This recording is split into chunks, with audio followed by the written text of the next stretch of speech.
സ്വഹാബത്തിന്റെ കൂട്ടത്തിൽ ഏറ്റവും ധീരനായിരുന്നു അബൂബക്കർ റളിയല്ലാഹു അൻഹു.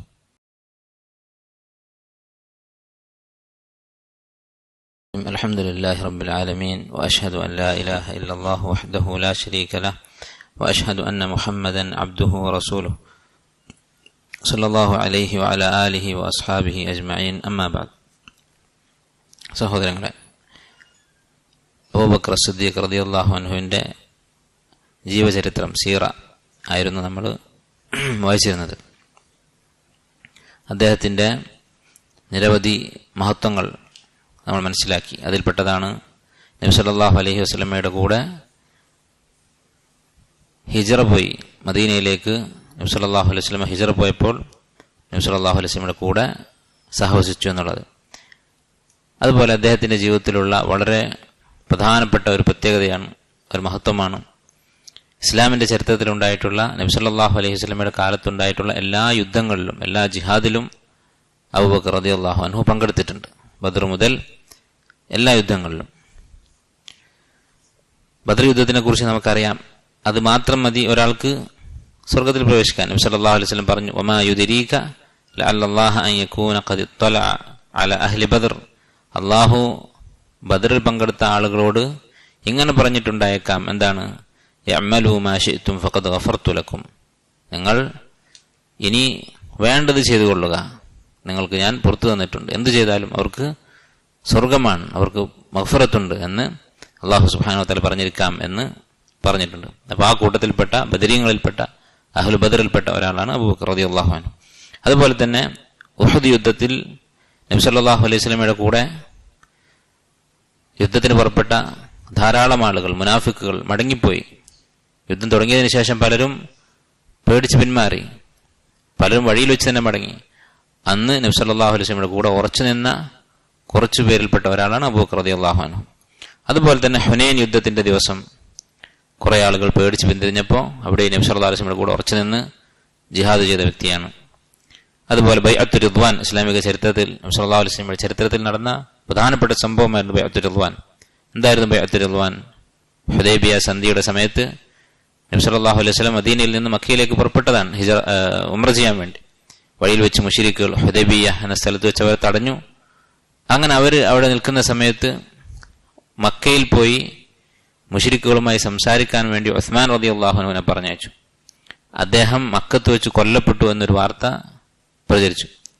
അതറിഞ്ഞപ്പോൾ നബി സല്ലല്ലാഹു അലൈഹി വസല്ലം സ്വഹാബത്തിനോട് ബൈഅത്ത് വാങ്ങി, പ്രതിജ്ഞ വാങ്ങി, മരണം വരെ മുശ്രിക്കുകളുമായി യുദ്ധം ചെയ്യാമെന്ന്. ആ ബൈഅത്തിൽ പങ്കെടുത്ത ആളുകൾ അവരെ അല്ലാഹു സുബ്ഹാനഹു വ തആല ഖുർആനിൽ പ്രത്യേകം എടുത്തു പറഞ്ഞിട്ടുണ്ട്. അവരെ അല്ലാഹു തൃപ്തിപ്പെട്ടിരിക്കുന്നു. ലഖദ് റളിയല്ലാഹു അനിൽ മുഅ്മിനീന ഇദ് യുബായിഊനക തഹ്ത അശ്ശജറ. ആ മരത്തിന്റെ ചുവട്ടിൽ വെച്ച് താങ്കൾക്ക് ബൈഅത്ത് ചെയ്ത മുഅ്മിനീങ്ങളെ അല്ലാഹു തൃപ്തിപ്പെട്ടിരിക്കുന്നു. അവർക്ക് സ്വഹാബത്തിന്റെ കൂട്ടത്തിൽ തന്നെ ഉയർന്ന സ്ഥാനമാണുള്ളത്. ബദരീങ്ങൾ കഴിഞ്ഞാൽ പിന്നെ ഏറ്റവും ഫضലുള്ള സ്വഹാബത്താണ് അഹ്ലു ബൈഅത്തുർ റിദ്വാൻ, ബൈഅത്തുർ റിദ്വാനിൽ പങ്കെടുത്ത സ്വഹാബത്ത്. അക്കൂട്ടത്തിലും അബൂബക്കർ റളിയല്ലാഹു അൻഹു ഉണ്ടായിരുന്നു. അതുപോലെ തന്നെ മറ്റൊരു പ്രത്യേകതയാണ്, സ്വഹാബത്തിന്റെ കൂട്ടത്തിൽ അദ്ദേഹം മാത്രമാണ് തൻ്റെ കുടുംബം മുഴുവൻ ഇസ്ലാം സ്വീകരിച്ചിട്ടുള്ളത്.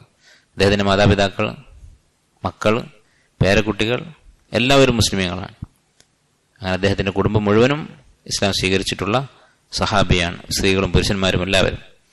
അതുപോലെ അദ്ദേഹത്തിൻ്റെ ഔദാര്യശീലം, അള്ളാഹുവിൻ്റെ മാർഗത്തിൽ സ്വതക്ക ചെയ്തിരുന്നത് അറിയപ്പെട്ടതാണ്. അബൂബക്കർ റളിയല്ലാഹു അൻഹുവിനെ പോലെ ഇസ്ലാമിന് സാമ്പത്തികമായ സഹായം ചെയ്തിട്ടുള്ള ഒരാളുമില്ല. നമുക്കറിയാം, അള്ളാഹുവിൻ്റെ മാർഗത്തിൽ ചെലവഴിക്കുക എന്നുള്ളത് വളരെ ഫضലുള്ള ഒരു പ്രവൃത്തിയാണ്. ചില പണ്ഡിതന്മാർ ജിഹാദുമായിട്ടാണ് അതിനെ ഉപമിച്ചിട്ടുള്ളത്. കാരണം ഖുർആനിൽ പല സ്ഥലത്തും നിങ്ങളുടെ സമ്പത്ത് കൊണ്ടും ശരീരം കൊണ്ടും അള്ളാഹുവിൻ്റെ മാർഗത്തിൽ സമരം ചെയ്യുക, യുദ്ധം ചെയ്യുക എന്ന് പറഞ്ഞിട്ടുണ്ട്. അപ്പോൾ ജിഹാദ് പോലെ തന്നെയാണ് സദഖ എന്ന് പറഞ്ഞ പണ്ഡിതന്മാരുണ്ട്. കാരണം രണ്ടും നമുക്ക് അങ്ങേയറ്റം ഇഷ്ടമുള്ള വസ്തുക്കളാണ്. നമ്മുടെ പണം, നമ്മുടെ ശരീരം, ഇത് രണ്ടും അള്ളാഹുവിൻ്റെ മാർഗത്തിൽ ചെലവഴിക്കുക എന്ന് പറയുന്നത് അത് ഈമാൻ മനസ്സിൽ ഉറച്ച ആളുകൾക്ക് മാത്രമേ സാധിക്കുകയുള്ളൂ. അതുകൊണ്ടാണ് സദഖ എന്നുള്ള പേര് വന്നത്. സിദ്ഖുൻ എന്ന് പറഞ്ഞാൽ സത്യസന്ധത എന്നാണ്. ഈമാനിൽ സത്യസന്ധതയുള്ളവർക്ക് മാത്രമേ സദഖ ചെയ്യാൻ സാധിക്കുകയുള്ളൂ. ഒരു ഹദീസിന് വിശ്വാസം പറഞ്ഞു, സദഖത്തു ബുർഹാൻ, ദാനം സദഖ എന്ന് പറയുന്നത് തെളിവാണ്. പണ്ഡിതന്മാർ പറയുന്നത് ഈമാൻ സത്യസന്ധമാണ് എന്നതിന്റെ തെളിവാണ് സദഖ എന്നുള്ളത്. അപ്പൊ അക്കാര്യത്തിൽ അറിയപ്പെട്ട ആളായിരുന്നു അബൂബക്കർ റളിയല്ലാഹു അൻഹു. അദ്ദേഹത്തിന്റെ ജീവിതത്തിലുണ്ടായ ഒരു സംഭവം നമുക്കറിയാം. നബി സല്ലല്ലാഹു അലൈഹി വസല്ലം ഒരിക്കൽ സദഖ ചെയ്യാൻ സ്വഹാബത്തിനോട് പറഞ്ഞു. അങ്ങനെ ഉമർ റളിയല്ലാഹു അൻഹു ആണ് കഥ പറയുന്നത്, ഈ സംഭവം വിശദീകരിക്കുന്നത്. ഒരിക്കൽ നബി സല്ലല്ലാഹു അലൈഹി വസല്ലം ഞങ്ങളോട് സദഖ ചെയ്യാൻ കൽപ്പിച്ചു. ഫവാഫഖ ദാലിക മാലൻ, എന്റെ അടുത്ത് കുറച്ച് പണമുള്ള സമയത്തായിരുന്നു അത് പറഞ്ഞത്. അതുകൊണ്ട് അദ്ദേഹം പറയുകയാണ്, ഫഖുൽത്ത്, ഞാൻ എന്റെ മനസ്സിൽ പറഞ്ഞു, അൽ യൗമ അസ്ബിഖു അബൂബക്രിൻ ഇൻ സബഖ്തുഹു യൗമൻ, അബൂബക്കറുമായി സാധാരണ സദഖയുടെ കാര്യത്തിൽ മത്സരിക്കാറുണ്ട്, അതുകൊണ്ട് ഇന്ന് എനിക്ക് അദ്ദേഹത്തെ തോൽപ്പിക്കാൻ സാധിക്കും, കാരണം എന്റെ കയ്യിൽ പണമുള്ള ദിവസമാണ്.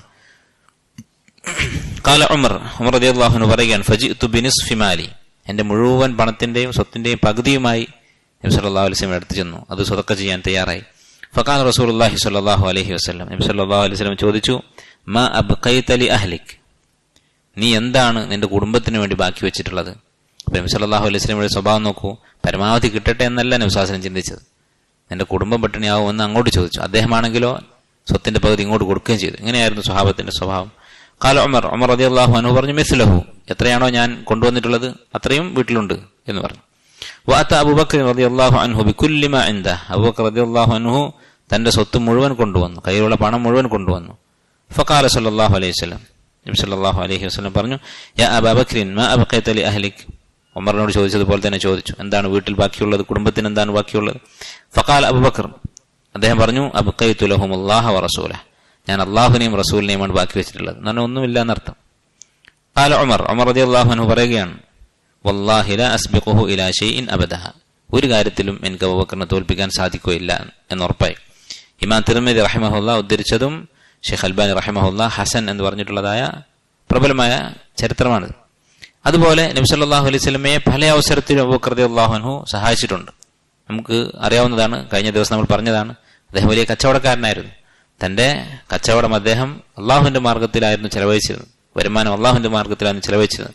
നബി സല്ലല്ലാഹു അലൈഹി വസല്ലമ അതുകൊണ്ട് തന്നെ അദ്ദേഹത്തോട് നന്ദി കാണിച്ചിരുന്നു. വഫാത്ത് ആകുന്നതിനോട് അടുത്ത സന്ദർഭത്തിൽ വരെ നബി സല്ലല്ലാഹു അലൈഹി വസല്ലം എടുത്തു പറഞ്ഞിട്ടുണ്ട് അബൂബക്കർ റളിയല്ലാഹു അൻഹു ചെയ്ത ഈ ഉപകാരം. അവിടുന്ന് പറയുകയുണ്ടായി, മരണാസന്നനായി രോഗിയായി കിടക്കുമ്പോൾ റസൂലുള്ളാഹി സ്വല്ലല്ലാഹു അലൈഹി വസല്ലം പറഞ്ഞു, മാ ലി അഹദിൻ ഇൻദനാ യദുൻ ഇല്ലാ വഖദ് കാഫൈനാഹ്, എനിക്ക് ആരെങ്കിലും എന്തെങ്കിലും ഉപകാരം ചെയ്തിട്ടുണ്ടെങ്കിൽ ഞാൻ അതിന്റെ പ്രത്യുപകാരം ചെയ്തിട്ടുണ്ട്. നബി സല്ലല്ലാഹു അലൈഹി വസല്ലമയുടെ സ്വഭാവം അങ്ങനെയായിരുന്നു. ആളുകളെ ആശ്രയിച്ച് ജീവിക്കുന്ന ഒരാളായിരുന്നില്ല, ചെറിയ പ്രായം മുതൽ അധ്വാനിക്കുന്ന ആളായിരുന്നു നബി സല്ലല്ലാഹു അലൈഹി വസല്ലം. എന്തെങ്കിലും ഒരു ഹദിയ കിട്ടിയാൽ പോലും അതിന് പ്രത്യുപകാരം ചെയ്തു കൊടുക്കും. അപ്പൊ എനിക്കൊരാളുടെയും ഒരു ഉപകാരവും കിട്ടിയിട്ടില്ല, ഇല്ലാ കാഫൈനാഹു, ഞാൻ അവന് തിരിച്ചു കൊടുത്തിട്ടല്ലാതെ. മാ ഖല അബൂബക്കർ, അബൂബക്കർ ഒഴികെ അബൂബക്കറിന് തിരിച്ചു കൊടുക്കാൻ സാധിച്ചിട്ടില്ല, അത്രയും ഉപകാരം ചെയ്തിട്ടുണ്ട്. ഫഇന്ന ലഹു ഇൻദനാ യദൻ, അദ്ദേഹത്തിന് എന്റെ മേലൊരു കൈയുണ്ട് എന്ന് പറഞ്ഞാൽ അദ്ദേഹം എനിക്ക് ഒരു വലിയ ഉപകാരം ചെയ്ത് ആ ഒരു സ്ഥാനമുണ്ട്. യുകാഫിഉഹു അല്ലാഹു ബിഹാ യൗമൽ ഖിയാമ, അതിന് പ്രത്യുപകാരം നൽകാൻ പോകുന്നത് അല്ലാഹുവാണ്. വമാ നഫഅനി മാലു അഹദിൻ ഖത്തു മാ നഫഅനി മാലു അബൂബക്കർ, അബൂബക്കറിന്റെ സ്വത്ത് എനിക്ക് ഉപകരിച്ചതുപോലെ മറ്റൊരാളുടെ പണവും എനിക്ക് ഉപകരിച്ചിട്ടില്ല. വലൗ കുന്തു മുത്തഖിദൻ ഖലീലൻ ലത്തഖതു അബൂബക്കറിൻ ഖലീല, ഞാൻ ഒരാളെ ആത്മസുഹൃത്ത് ഖലീൽ ആക്കുമായിരുന്നെങ്കിൽ അത് അബൂബക്കറിനെ ആക്കുമായിരുന്നു. അലാ വ ഇന്ന സാഹിബക്കും ഖലീലുല്ലാഹ്, പക്ഷേ നിങ്ങളുടെ സുഹൃത്ത് അഥവാ നബി സല്ലല്ലാഹു അലൈഹി വസല്ലം ഖലീലുല്ലാഹ്, അല്ലാഹുവിന്റെ ഖലീലാകുന്നു. ഫബക അബൂബക്കർ, ഇത് കേട്ടപ്പോ അബൂബക്കർ റളിയല്ലാഹു അൻഹു അഭിമാനിക്കുകയല്ല, ഇത്രയും ത്യാഗം ചെയ്തിട്ട് സ്വത്ത് മുഴുവൻ കൊടുത്തിട്ട് അദ്ദേഹം സന്തോഷിച്ചിരിക്കുകയല്ല. ഫബക അബൂബക്കർ, അബൂബക്കർ റളിയല്ലാഹു അൻഹു കരയുകയാണ് ചെയ്തത്. വഖാല, എന്നിട്ട് അദ്ദേഹം പറഞ്ഞു, ഹൽ അന വമാലി ഇല്ലാ ലക യാ റസൂലല്ലാഹ്, ഞാനും എന്റെ സ്വത്തുമൊക്കെ താങ്കൾക്കല്ലാതെ മറ്റാർക്കാണ് എന്ന് അദ്ദേഹം പറയുകയുണ്ടായി.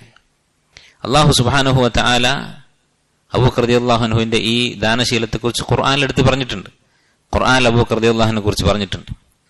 അല്ലാഹു സുബ്ഹാനഹു വ തആല പറഞ്ഞു, വസയുജന്നബുഹൽ അത്ഖാ, നരകത്തെക്കുറിച്ച് പറഞ്ഞിട്ട് ആ നരകത്തിൽ നകറ്റപ്പെടും അൽ അത്ഖാ, സൂക്ഷ്മതയോടെ ജീവിക്കുന്നവൻ, മുത്തഖിയായിട്ടുള്ളയാൾ. അല്ലദീ യുഅ്തി മാലഹു യതസക്ക, എങ്ങനെയുള്ള ആളാണ്? തന്റെ സ്വത്ത് അല്ലാഹുവിന്റെ മാർഗത്തിൽ ചെലവഴിക്കുന്നയാൾ. വമാ ലി അഹദിൻ ഇൻദഹു മിൻ നിഅമത്തിൻ തുജ്സ, ഇത് ചെലവഴിക്കുന്നത് എന്തിനാണ്? ഇങ്ങോട്ട് എന്തെങ്കിലും കിട്ടിയിട്ട് അതിന് പകരം കൊടുക്കുന്നതല്ല. അങ്ങനെ ആരുടെ അടുത്തുനിന്ന് ഒരു ഉപകാരം സ്വീകരിച്ചിട്ടുള്ള ആളല്ല അദ്ദേഹം. എന്തിനു വേണ്ടി മാത്രമാണ്? ഇല്ല ഇബ്തിഗാ വജ്ഹി റബ്ബിഹിൽ അഅല, അല്ലാഹുവിന്റെ വജ്ഹ് ഉദ്ദേശിച്ച് മാത്രമാണ്. വലസൗഫ യർളാ, അല്ലാഹു അദ്ദേഹത്തെ കുറിച്ച് തൃപ്തിപ്പെടുന്ന, വലസൗഫ യർളാ, അദ്ദേഹം അല്ലാഹുവിൽ നിന്നുള്ള പ്രതിഫലം കണ്ട് അനുഭവിച്ച് തൃപ്തിപ്പെടുന്നതാണ് പരലോകത്ത് വെച്ച്. ഖാല ഇബ്നു ജൗസി റഹിമഹുല്ലാ, ഇമാം ഇബ്നു ജൗസി റഹിമഹുല്ലാ ഈ ആയത്തിനെ കുറിച്ച് പറയുകയുണ്ടായി, യാനി അബൂബക്കർ സിദ്ദീഖ് ഫി ഖൗലി ജമീഇൽ മുഫസ്സിരീൻ, എല്ലാ മുഫസ്സിറുകളും പറഞ്ഞിട്ടുള്ളത് അബൂബക്കർ സിദ്ദീഖ് റളിയല്ലാഹു അൻഹു ആണ് ഈ ആയത്ത് കൊണ്ട് ഉദ്ദേശിക്കുന്നത്. ആലോചിച്ച് നോക്കൂ, അദ്ദേഹത്തിന്റെ സിദ്ഖ്, ആത്മാർത്ഥത രഹസ്യവും പരസ്യവും അറിയുന്ന അള്ളാഹു സുബ്ഹാനഹു വ തആല അംഗീകരിച്ചു കൊടുക്കുകയാണ്. അദ്ദേഹത്തിന്റെ മനസ്സിൽ യാതൊരു കളങ്കവുമില്ല, സദഖ ചെയ്യുന്ന കാര്യത്തിൽ യാതൊരു ദുരുദ്ദേശവുമില്ല എന്ന് അള്ളാഹു തആല സാക്ഷ്യപ്പെടുത്തിയിട്ടുള്ളതാണ്. അദ്ദേഹത്തിന്റെ ജീവിതത്തിലെ ഈ ഇഖ്ലാസ്, സദഖയുടെ കാര്യത്തിലുള്ള ഇഖ്ലാസ് തെളിയിക്കുന്നൊരു സംഭവമാണ് മിസ്തഹ് ഇബ്നു ഉസാസ റളിയല്ലാഹു അൻഹു എന്നൊരു സ്വഹാബിയുടെ സംഭവം. അദ്ദേഹം അബൂബക്കർ റളിയല്ലാഹുവിന്റെ കുടുംബക്കാരനാണ്. ഇദ്ദേഹത്തിന്റെ ചെലവ് നടത്തിയിരുന്നത് അബൂബക്കർ റളിയല്ലാഹു അൻഹു ആയിരുന്നു. അദ്ദേഹത്തിന് വേണ്ടതെല്ലാം കൊടുത്തിരുന്നത് അബൂബക്കർ റളിയല്ലാഹു അൻഹു ആയിരുന്നു. അങ്ങനെ നമുക്കറിയാം, ആയിഷ റളിയല്ലാഹുവിനെ കുറിച്ചുള്ള ആരോപണം ഉണ്ടായി, വ്യഭിചാര ആരോപണം. ആ ആരോപണം മുനാഫിക്കുകളാണ് പറഞ്ഞു തുടങ്ങിയത്.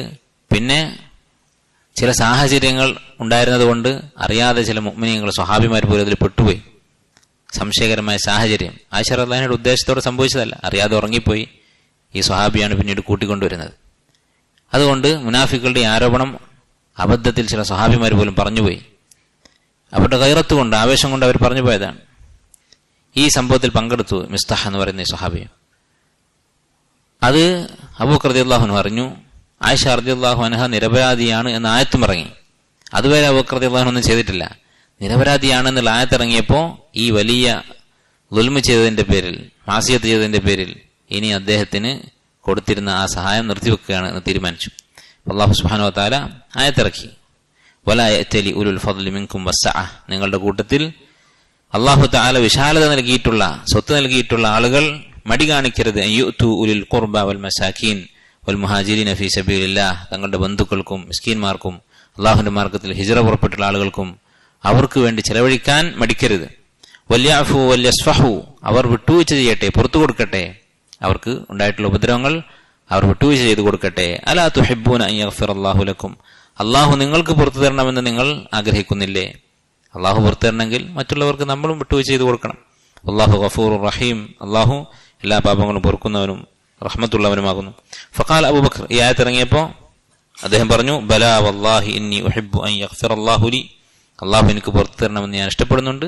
എന്നിട്ട് മിസ്തഹിന് കൊടുത്തിരുന്ന സഹായം അദ്ദേഹം തുടർന്നു. ഇമാം ബുഖാരി ഉദ്ധരിച്ചിട്ടുള്ള സ്വഹീഹായ ഹദീസാണ്. ഇതൊക്കെ അബൂബക്കർ റളിയല്ലാഹുവിന്റെ ഖറം, ദാനശീലം, ഔദാര്യശീലം കാണിക്കുന്ന സംഭവങ്ങളാണ്. അതുപോലെ തന്നെ അദ്ദേഹം അറിയപ്പെട്ടിട്ടുള്ള ഒരു സിഫത്താണ്, അദ്ദേഹത്തിനുണ്ടായിരുന്ന ഒരു എടുത്തു പറയാവുന്ന വിശേഷണമാണ് അദ്ദേഹത്തിന്റെ ധീരത, ശജാഅത്ത്. സ്വഹാബത്തിന്റെ കൂട്ടത്തിലെ ഏറ്റവും ധീരനായിരുന്നു അബൂബക്കർ റളിയല്ലാഹു അൻഹു.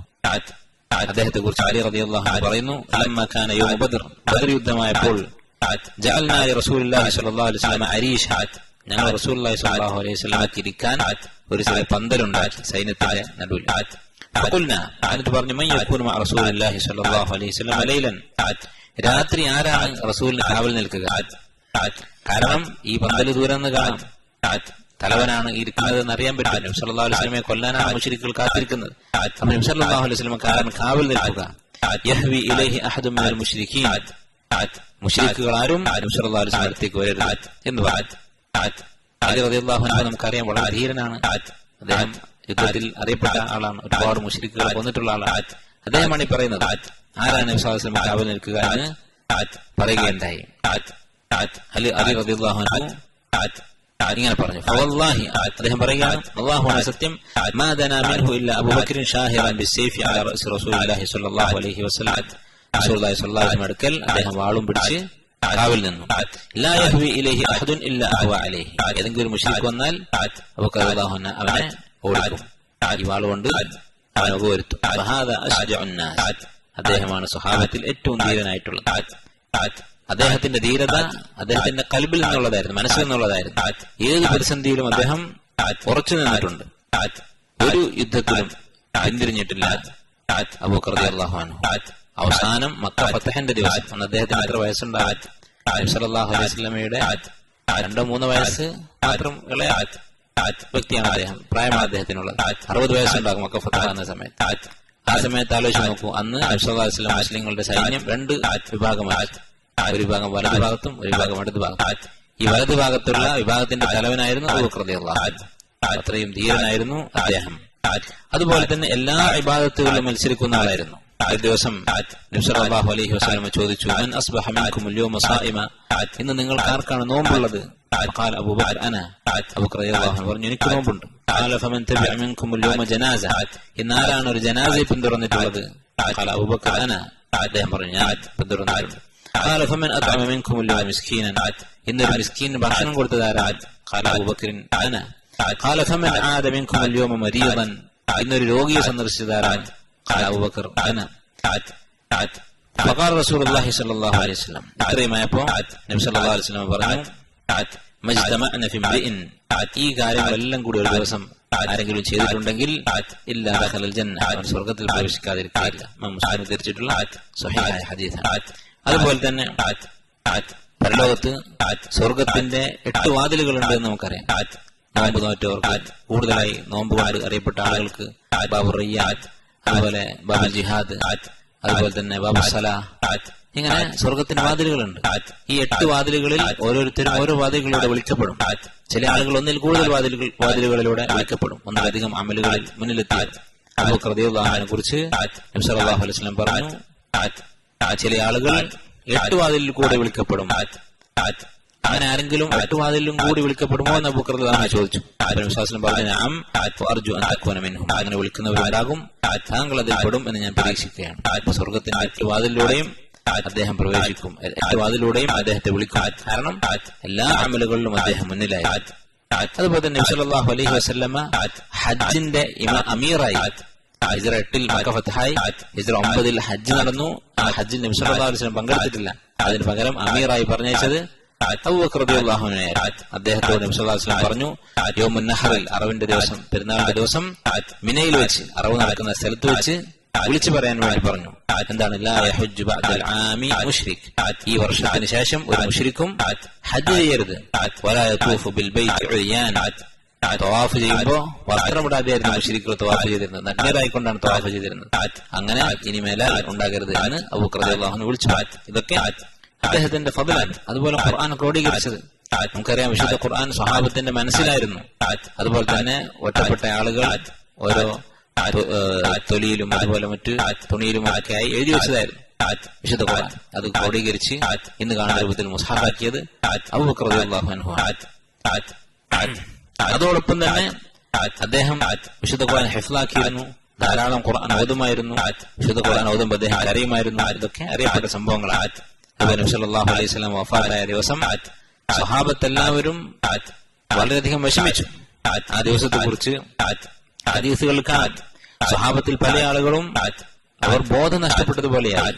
ഒരാൾ വന്നാൽ കണ്ടാൽ പരസ്പരം തിരിച്ചറിയാത്ത അവസ്ഥ, സലാം പറഞ്ഞാൽ മടക്കുന്നില്ല, അങ്ങനെ മരവിച്ചു നിൽക്കുന്ന അവസ്ഥ. ആ സമയത്ത് അബൂബക്കർ റളിയല്ലാഹു അൻഹു ആണ് സ്വഹാബത്തിനെ ഉറപ്പിച്ചു നിർത്തിയത്. അവരെ അദ്ദേഹം ഉപദേശിച്ചു. അദ്ദേഹം അവരുടെ കൂട്ടത്തിൽ എഴുന്നേറ്റ് നിന്നുകൊണ്ട് പറഞ്ഞു, അമ്മാ ബഅദ് ഫമൻ കാന യഅബ്ദുല്ലാഹ അസ്സ വജല്ല ഫഇന്നല്ലാഹ ഹയ്യുൻ ലാ യമൂത്, ആരാണോ അല്ലാഹുവിനെ ഇബാദത്ത് ചെയ്യുന്നവർ അവർ സമാധാനിച്ചുകൊള്ളുക, അല്ലാഹു ഒരിക്കലും മരിക്കുന്നവനല്ല. ഫമൻ കാന യഅബ്ദു മുഹമ്മദൻ ഫഇന്ന മുഹമ്മദൻ ഖദ് മാത്, ആരാണോ മുഹമ്മദിനെ ആരാധിച്ചിരുന്നത് അവിടുന്ന് വഫാത്തായിരിക്കുന്നു. വഇന്നല്ലാഹ അസ്സ വജല്ല യഖൂൽ, അല്ലാഹു തആല പറഞ്ഞിരിക്കുന്നു, ഇന്നക മയ്യിതുൻ വഇന്നഹും മയ്യിതൂൻ, താങ്കൾ മരണപ്പെടാനുള്ളവനാണ്, അതുപോലെ എല്ലാ മനുഷ്യരും അവരെല്ലാവരും മരിക്കാനുള്ളവരാണ് എന്ന് പറഞ്ഞു. ഇബ്നു അബ്ബാസ് റളിയല്ലാഹു അൻഹു പറയുന്നു, ഫവല്ലാഹി ലഅന്ന الناس ലം യഅലമു അന്നല്ലാഹ അൻസല ഹാദിഹി الآية ഹത്താ തലാഹ അബൂബക്കർ. സ്വഹാബത്ത് ഈ ആയത്ത് മറന്നതുപോലെയായിരുന്നു. അബൂബക്കർ റളിയല്ലാഹു അൻഹു ഓതിയത് വരെ അവർ ഈ ആയത്തിനെ കുറിച്ച് അറിയാത്തതുപോലെയായിരുന്നു. കാരണം നബി സല്ലല്ലാഹു അലൈഹി വസല്ലം മരിച്ചു എന്ന് അവർക്ക് വിശ്വസിക്കാൻ സാധിക്കുന്നില്ല. അങ്ങനെയായിരുന്നു അബൂബക്കർ റളിയല്ലാഹു അൻഹു അവരെ ഉറപ്പിച്ചു നിർത്തിയത്. അതുപോലെ തന്നെ നബി സല്ലല്ലാഹു അലൈഹി വസല്ലം വഫാത്ത് കഴിഞ്ഞ് മുസ്ലിങ്ങൾക്കിടയിൽ ചെറിയൊരു ഫിത്ന തലവെക്കാറായി. ആരാണ് അടുത്ത ഖലീഫ? നബി സല്ലല്ലാഹു അലൈഹി വസല്ലമയുടെ ശേഷം മുസ്ലിമീങ്ങളെ ഭരിക്കുന്നത് ആരാണ് എന്ന വിഷയത്തിൽ ചർച്ചയുണ്ടായി. ബനു സാഇദ എന്ന ഗോത്രത്തിന്റെ ഒരു പന്തലിൽ, അവരുടെ ഒരു ടെന്റിൽ സ്വഹാബത്ത് ഒരുമിച്ച് കൂടി. അറിയപ്പെട്ട സംഭവമാണ് സഖീഫത്തു ബനി സാഇദ എന്ന് പറയുന്ന ആ സംഭവം. അവിടെ ഒരുമിച്ച് കൂടിയ സ്വഹാബത്ത് അവർക്കിടയിൽ ചർച്ചയുണ്ടായി. അൻസാരികൾ പറഞ്ഞു, മിന്ന അമീറുൻ വമിൻകും അമീർ, ഞങ്ങൾ മദീനക്കാരാണ്, മദീനയിലാണ് ഇസ്ലാമിക രാജ്യത്തിന്റെ തലസ്ഥാനം, അതുകൊണ്ട് ഞങ്ങളുടെ കൂട്ടത്തിൽ നിന്ന് ഒരു അമീറും നിങ്ങൾ വിശ്വാസിയുടെ കൂടെ ഹിജ്റ വന്നവരാണ്, അതുകൊണ്ട് നിങ്ങളുടെ കൂട്ടത്തിൽ നിന്ന് ഒരു അമീർ, 2 പേർ കൂടി ഭരിക്കാം എന്നവർ പറഞ്ഞു. ഇസ്ലാമിന്റെ ഒരു അധ്യാപനമാണ്, അള്ളാഹു തആല നിശ്ചയിച്ചിട്ടുള്ളതാണ്. മുസ്ലിമീങ്ങൾക്ക് ഒരു നാട്ടിലെ മുസ്ലിമീങ്ങൾക്ക് ഒരു അമീറെ പാടുള്ളൂ. ഒരു അമീറിനെ എല്ലാവരും ബൈഅത്ത് ചെയ്ത് കഴിഞ്ഞാൽ, ഒരു നേതാവിനെ തെരഞ്ഞെടുത്ത് കഴിഞ്ഞാൽ രണ്ടാമതായി വരുന്ന ആളെ കൊന്നുകളയണമെന്നാണ് പറഞ്ഞിട്ടുള്ളത്. അതിനൊരു ഹിക്മത്തുണ്ട്. അത് വെറുതെ ഉള്ള നിയമമല്ല. കാരണം അല്ല, രണ്ട് ഭരണാധികാരികൾ ഉണ്ടായാൽ ആ നാടിന്റെ അവസ്ഥ പരിതാപകരമായിരിക്കും. അവർ തമ്മിൽ മത്സരിക്കും. അങ്ങനെ നാട്ടിലെ എല്ലാ കാര്യങ്ങളും, എല്ലാ നിയന്ത്രണവും നഷ്ടപ്പെടുന്ന അവസ്ഥയുണ്ടാകും. അതുകൊണ്ട് തന്നെ ഒരു പരമാധികാരിയായി അള്ളാഹുവിന്റെ നിയമം നടപ്പിലാക്കുന്ന ഒരു ഭരണാധികാരി, ഒരു അമീർ ഉണ്ടാകണം എന്നാണ് അള്ളാഹുവിന്റെ റസൂൽ പഠിപ്പിച്ചിട്ടുള്ളത്. അതിന്റെ അടിസ്ഥാനത്തിൽ ഒരു ഖലീഫ വേണം. പക്ഷെ അൻസാരികൾ ഇങ്ങനെ പറഞ്ഞു. അബൂബക്കർ റളിയല്ലാഹു അൻഹു അവിടെ വന്നു, അവരുപദേശിച്ചു. അങ്ങനെ അവർക്കിടയിൽ ഉണ്ടായിരുന്ന ഫിത്ന അവസാനിപ്പിച്ചു. അവർക്കിടയിൽ ഉണ്ടാവാറായിരുന്ന ആ ഫിത്ന അദ്ദേഹം അവിടെ അവസാനിപ്പിച്ചു. അതിനുശേഷം അവരെല്ലാവരും ഏകകണ്ഠേന അബൂബക്കർ റളിയല്ലാഹു അൻഹുവിനെ ഖലീഫയായി തെരഞ്ഞെടുത്തു. അവർ തെരഞ്ഞെടുക്കാനുള്ള കാരണം എന്താ? നബി സല്ലല്ലാഹു അലൈഹി വസല്ലം അതിന് സൂചന കൊടുത്തിട്ടുണ്ട്. അടുത്ത ഖലീഫ അബൂബക്കർ ആയിരിക്കണമെന്ന് പലതവണ നബി സല്ലല്ലാഹു അലൈഹി വസല്ലം സൂചിപ്പിച്ചിട്ടുണ്ട്. ഒന്നാമത്തേത്, നബി സല്ലല്ലാഹു അലൈഹി വസല്ലമക്ക് രോഗമായപ്പോ, മരണത്തിന് കാരണമായ ആ രോഗം വന്നപ്പോ നമസ്കാരത്തിന് ഇമാം നിർത്തിയതാരെയാണ്? അബൂബക്കർ റളിയല്ലാഹു അൻഹു. മുറു അബാ ബക്രിൻ ഫല്യുസല്ലി ബിന്നാസ്, അബൂബക്കറിനോട് പറയൂ നമസ്കരിക്കാമെന്ന് പറഞ്ഞു. അതൊരു സൂചനയാണ് അബൂബക്കർ റളിയല്ലാഹു അൻഹുവിനെ ഖലീഫയാക്കാനുള്ള. അതുപോലെ തന്നെ കാരണം അടുത്ത ഒരു സമയത്ത് നബി സല്ലല്ലാഹു അലൈഹി വസല്ലം അടുത്ത് ഒരു സ്ത്രീ വന്നു ഒരാവശ്യത്തിന് വേണ്ടി. അവര് നബി സല്ലല്ലാഹു അലൈഹി വസല്ലമയോട് പറഞ്ഞു. നബി സല്ലല്ലാഹു അലൈഹി വസല്ലം അവരോട് പിന്നീട് വരാൻ പറഞ്ഞപ്പോ അവര് പറഞ്ഞു, അറഅയ്ത ഇൻ ജിഅ്തു വലം അജിദ്ക, ഞാൻ ഇനി വരുമ്പോ താങ്കൾ ഇല്ലെങ്കിലോ, മരിച്ചു പോയാലോ എന്നർത്ഥം. രോഗിയായി കിടക്കുമ്പോഴാണ് പറയുന്നത്. നബി സല്ലല്ലാഹു അലൈഹി വസല്ലം അവരോട് പറഞ്ഞു, ഇൻ ലം തജിദീനി ഫഅതി അബൂബക്കർ, ഞാനില്ലെങ്കിൽ അബൂബക്കറിന്റെ അടുത്ത് പോവുക. ഇങ്ങനെ പല സൂചനകളും നബി സല്ലല്ലാഹു അലൈഹി വസല്ലം കൊടുത്തിട്ടുണ്ട്. അങ്ങനെ സ്വഹാബത്ത് അതിൽ ഏകോപിച്ചു. ഇതിന്ന് മനസ്സിലാക്കാവുന്ന ഒരു കാര്യം, നബി സല്ലല്ലാഹു അലൈഹി വസല്ലമയുടെ ഹദീസുകളെ സ്വഹാബത്ത് അത്രയധികം ബഹുമാനിച്ചിരുന്നു. നബി സല്ലല്ലാഹു അലൈഹി വസല്ലം ഒരിക്കലും വ്യക്തമായി എനിക്ക് ശേഷം ഖലീഫ അബൂബക്കർ ആകുമെന്ന് പറഞ്ഞിട്ടില്ല. ഹദീസുകളുള്ള സൂചനകൾ പോലും അവർ നടപ്പിലാക്കിയിരുന്നു. ഇന്ന് പല മുസ്ലിമുകളുടെ അവസ്ഥ എന്താ? ഹദീസിൽ വ്യക്തമായ കാര്യം വരെ വളച്ചൊടിച്ച് രക്ഷപ്പെടാൻ നോക്കുക. നേരെ മറിച്ചാണ് ഒരു മുഅ്മിന്റെ സ്വഭാവമാകാറുള്ളത്. നബി സല്ലല്ലാഹു അലൈഹി വസല്ലം ഹദീസുകളിലുള്ള ചെറിയ ചെറിയ സൂചനകൾ വരെ അവര് നടപ്പിലാക്കുമായിരുന്നു. വലിയ ഒരു മുസീബത്ത് ഉണ്ടാകാൻ പോവുകയായിരുന്നു. ആരാണ് അമീറാകേണ്ടതെന്ന് വലിയൊരു ചർച്ച. രാജ്യത്തിന്റെ ഭരണാധികാരി ആരാണ് എന്ന വിഷയം, ആ വിഷയത്തിൽ വ്യക്തമായൊരു പ്രമാണം ഇങ്ങനെ ഒറ്റവാക്കിൽ അബൂബക്കർ എന്ന പേരെടുത്ത് പറഞ്ഞുകൊണ്ട് കാണുന്നില്ല. എന്നിട്ട് വരെ ഈ ഹദീസുകളുടെ സൂചനയുടെ അടിസ്ഥാനത്തിൽ ആ പ്രശ്നം അവർ പരിഹരിച്ചു. അതായിരിക്കണം ഒരു മുഅ്മിന്റെ സ്വഭാവം. അതിനുശേഷം 2 വർഷം, ഹിജ്റ 11, 12, 13ാമത്തെ വർഷത്തിന്റെ 4 മാസക്കാലം, അങ്ങനെ 2 വർഷവും 4 മാസം അദ്ദേഹം ഭരണം നടത്തി. അദ്ദേഹത്തിന്റെ ഭരണകാലത്ത് വലിയൊരു ദുരന്തമുണ്ടായി. കുറെ മുസ്ലിമീങ്ങൾ മുർത്തദ്ദായി പോയി. നബി സല്ലല്ലാഹു അലൈഹി വസല്ലം മരിച്ചു കഴിഞ്ഞപ്പോ ചില ആളുകൾ പറഞ്ഞു, ഇനി ഇസ്ലാമിന്റെ കാര്യമില്ല. നബി സല്ലല്ലാഹു അലൈഹി വസല്ലം ഉണ്ടായിരുന്ന കാലത്തെ ഇസ്ലാമിന്റെ നിയമങ്ങൾക്ക് പ്രാബല്യമുള്ളൂ, അദ്ദേഹം മരണപ്പെട്ടതോടുകൂടി കഴിഞ്ഞു എന്ന് പറഞ്ഞ് ചില ആളുകൾ ഇസ്ലാം ഉപേക്ഷിച്ച് മുശ്രിക്കുകളായി പോയി. ചില ആളുകൾ ഇനി നമസ്കാരത്തിന്റെ ആവശ്യമില്ല, ചില ആളുകൾ ഇനി സക്കാത്ത് വേണ്ട, ചില ആളുകൾ വേറെ നബി വന്നിട്ടുണ്ട് എന്ന് പറഞ്ഞുകൊണ്ട് മുസൈലിമത്തുൽ കദ്ദാബിനെ പിന്തുടർന്നു. അതുപോലെ അൽ അസ്വദുൽ അനസി എന്ന് പറയുന്ന ഒരു കള്ളപ്രവാചകൻ യമനിൽ വന്നു. അങ്ങനെയുള്ള പലതരത്തിലുള്ള മുർത്തദ്ദുകൾ ഉണ്ടായി. ധാരാളം കണക്കിന് ആളുകൾ ഇവരുടെ പിന്നാലെ പോയി, ഇസ്ലാമിൽ നിന്ന് പുറത്തുപോയി. ആ സമയത്ത് സ്വഹാബത്ത് പേടിച്ചു പോയി. ആ സമയത്തും അല്ലാഹു തആല മുസ്ലിമീങ്ങൾക്ക് അബൂബക്കർ റളിയല്ലാഹു അൻഹുവിനെ കൊണ്ടൊരു സഹായം ചെയ്തു. എത്രത്തോളം വെച്ചാൽ ചില പണ്ഡിതന്മാർ പറഞ്ഞിട്ടുണ്ട്, നസറല്ലാഹു അൽ ഇസ്ലാമ ബിഅബീ ബക്രിൻ യൗമൽ റിദ്ദ വബി അഹ്മദ യൗമൽ ഫിത്ന. അല്ലാഹു ഇസ്ലാമിനെ 2 ആളുകളെ കൊണ്ട് സഹായിച്ചു. അത് ഈ രിദ്ദത്തിന്റെ കാലത്ത് ആളുകൾ ഇസ്ലാം വിട്ടു പോയപ്പോ അബൂബക്കർ റളിയല്ലാഹു അൻഹു കൊണ്ട് അല്ലാഹു ഇസ്ലാമിനെ ശക്തിപ്പെടുത്തി. പിന്നെ വിശുദ്ധ ഖുർആൻ സൃഷ്ടിയാണ് എന്നുള്ള വാദം വിദഅത്ത് ജഹ്മിയാക്കളുടെ വിദഅത്ത് വന്ന സമയത്ത് ഇമാം അഹ്മദിനെ കൊണ്ട് അല്ലാഹു തആല മുസ്ലിമീങ്ങളെ സഹായിച്ചു എന്ന് പറഞ്ഞു. അബൂബക്കർ റളിയല്ലാഹു അൻഹു ഈ മുശ്രിക്കുകൾക്കെതിരെ, ഇസ്ലാമിൽ നിന്ന് പുറത്തുപോയ ഈ മുർത്തദുകൾക്കെതിരെ യുദ്ധം ചെയ്യാൻ തീരുമാനിച്ചത്. നബി സല്ലല്ലാഹു അലൈഹി വസല്ലമയുടെ ഹദീസാണ്, മൻ ബദ്ദല ദീനഹു ഫഖ്തുലു, ആരാണോ ദീൻ ഉപേക്ഷിച്ചു പോയത് അവനുമായി യുദ്ധം ചെയ്തുകൊള്ളുക. ഈ ഹദീസിന്റെ അടിസ്ഥാനത്തിൽ അബൂബക്കർ റളിയല്ലാഹു അൻഹു അവരുമായി യുദ്ധം ചെയ്യാൻ തീരുമാനിച്ചു. ഇസ്ലാമിക രാജ്യത്തിന്റെ ഭരണാധികാരി ചെയ്യേണ്ട കാര്യമാണ്, ഒറ്റപ്പെട്ട വ്യക്തികൾ ചെയ്യേണ്ടതല്ല. അങ്ങനെ അദ്ദേഹം ഇതിനുവേണ്ടി ഒരുങ്ങിയപ്പോ സ്വഹാബത്ത് പോലും അത് ആദ്യം ഒന്ന് മടിച്ചു നിന്നു. കാരണം ഇവർ മുസ്ലിങ്ങളാണെന്ന് പറയുന്നവരാണ്, അതുകൊണ്ട് അവർക്കെതിരെ യുദ്ധം ചെയ്യണോ എന്ന് ഉമർ റളിയല്ലാഹു അൻഹു വരെ മടിച്ചു. അതുപോലെ തന്നെ അവർ പലതരത്തിലുണ്ട്, സക്കാത്ത് മാത്രം കൊടുക്കുകയില്ല എന്ന് പറഞ്ഞവരാണ്. അബൂബക്കർ റളിയല്ലാഹു അൻഹു എല്ലാവർക്കും എതിരെ യുദ്ധം ചെയ്യാൻ തീരുമാനിച്ചു. അബൂബക്കർ റളിയല്ലാഹു അൻഹു പറഞ്ഞു, വല്ലാഹി ലഉഖാതിലന്ന മൻ ഫറഖ ബൈന സ്വലാത്തി വസ്സകാത്ത്, നമസ്കാരവും സക്കാത്തും തമ്മിൽ വേർതിരിക്കുന്നവനെതിരെ ഞാൻ യുദ്ധം ചെയ്യും. അതായത് നമസ്കരിക്കും സക്കാത്ത് തരില്ല എന്ന് പറയുന്നവനെതിരെ. കാരണം സക്കാത്ത് സമ്പത്തിന്റെ അവകാശമാണ്. സമ്പത്ത് തന്നതിന് തിരിച്ചു നമ്മൾ കൊടുക്കേണ്ടതാണ്.